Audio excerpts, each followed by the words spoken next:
Good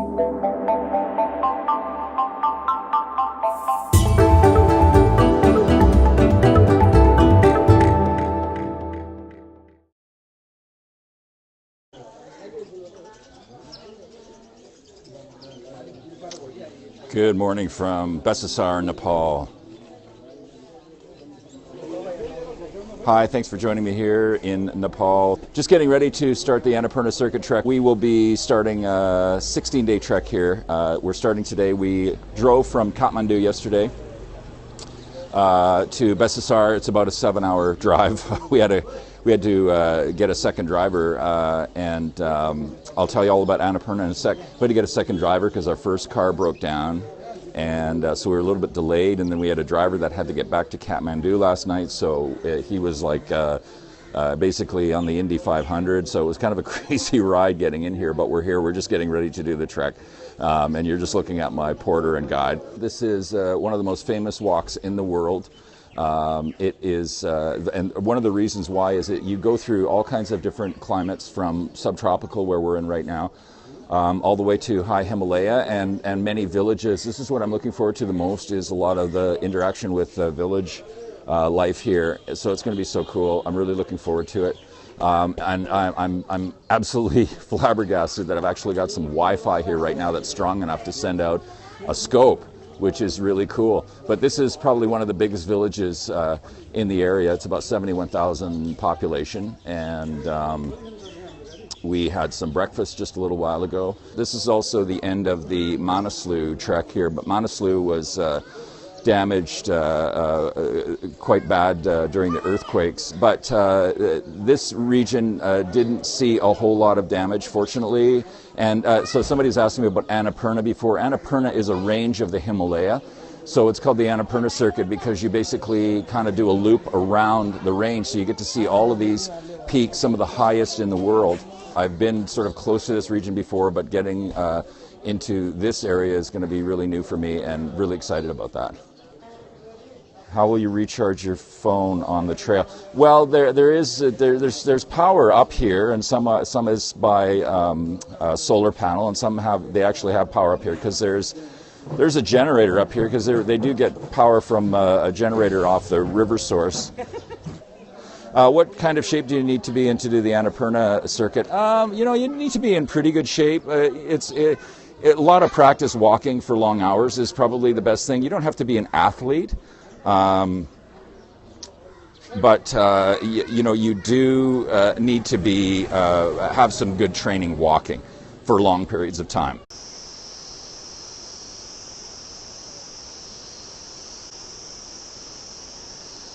Hello there from Annapurna, Nepal, and I've been trying for the last day to get some connection here, and finally got a nice connection here in Gurmu in Lamjung district, which I'm still in, trekking the Annapurna Circuit. And look at this fabulous waterfall here, the Sangay waterfall. You are right in the heart of the Lamjung district Annapurna Circuit. Day 3. Day 1 was basically the drive to Besisahar. Day 2 yesterday we trekked for about 8 hours. And today we've been on the trail for 2 to 3 hours, and we'll end up in Chamche tonight. So about a 6-hour trek today. Not too hard a day. And it is nice trekking in this weather. It's fairly warm. We're still in subtropical here. But eventually we'll end up into high Himalaya at over 5,400 meters. And just some beautiful subtropical landscape down here. Lots of lovely rice terraces, papaya trees, citrus fruit trees, and some really friendly folks here. And it is the most important day of the Dasai festival. This is a Tika day, where they wear the Tika, and many Hindus will not eat meat today. Many will not, but they have been. Yesterday we saw many goats along the way, headless goats in some of the villages that had been sacrificed, and of course all of the meat's going to get eaten. It's going to be a short Periscope because My lunch is ready. I'm in this lovely guest house here, the Rainbow Restaurant Guest Lodge here. They have lots of lovely little lodges throughout the Annapurna Circuit. That's what it's known for, is lots of trekking lodges. It's an easy trek for the most part. There's lots of places to stop, have tea, lunch.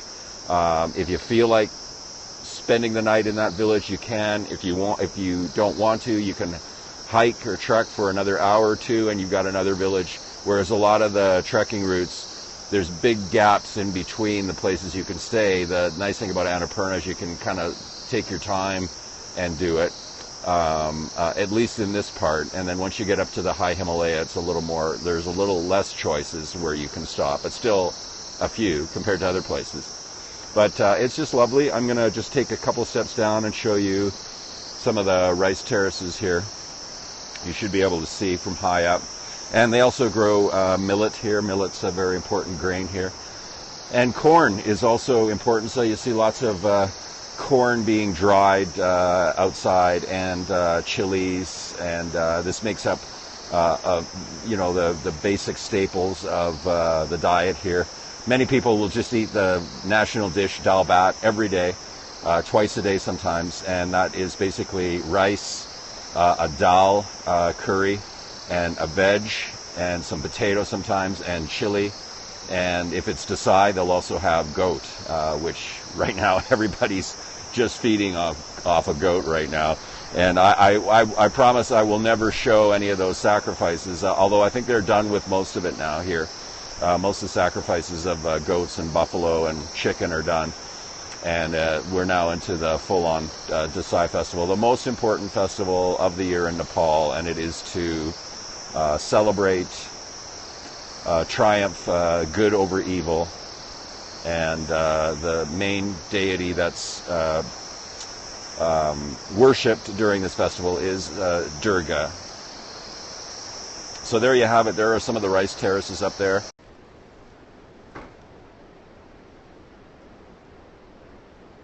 Hello, namaste.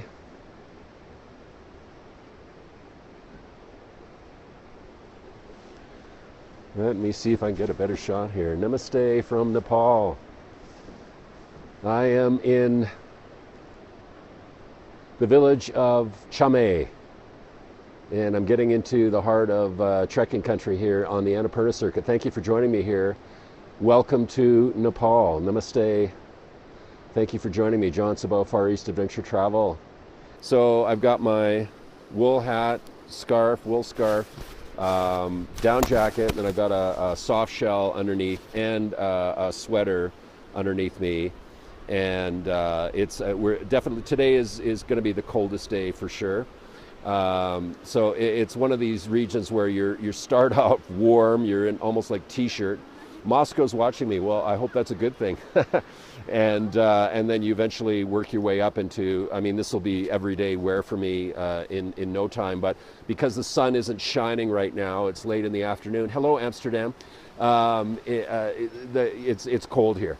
So I've got a down jacket on and I'm walking around. And what I was hoping you'd be able to see, but you can't right at the moment, is behind that mountain on the left of the screen is Annapurna 2, which is just under 8,000 meters. I'm in some of the heart of some of the highest mountains in the world right here now, so I'm close to the Annapurna range. Annapurna 1, which is next door, is the 10th highest mountain in the world, just over 8,000 meters. So I finally, after a couple of days, I've got some strong data connection here again in Nepal, which is absolutely amazing. But I'm in Chamay, which is a town that is the administrative center of the Manan district here in this region. So they make sure that they have proper communication set up. Hey, if you are anywhere, wherever you are in the world, give me a shout out where you are, say hi. I'm not sure if I'm getting any of these comments. If I'm not ignoring anybody, just to let you know. It just might be the data connection's not allowing me to see comments or anything, but feel free to say hi, your name and where you are, so I can say hi to you. I'm just going to take a little walk over this suspension bridge here in the village. And I've been trekking now. This is the fourth day of trekking here. And Had to do a couple of lighter days because I came down with a pretty strong cold. So we only did maybe 3 hours for one day and then 4 hours the next. And today we did about 4. And we'll ramp it up a little bit more tomorrow with 5 to 6. But we're getting up into the higher zone now. So we're at about 2,700 meters elevation at the moment, which is roughly around 9,000 feet, somewhere in there. So let's take a walk over this suspension bridge. And this is kind of typical. This is a short one, but this is the Marshangandi River.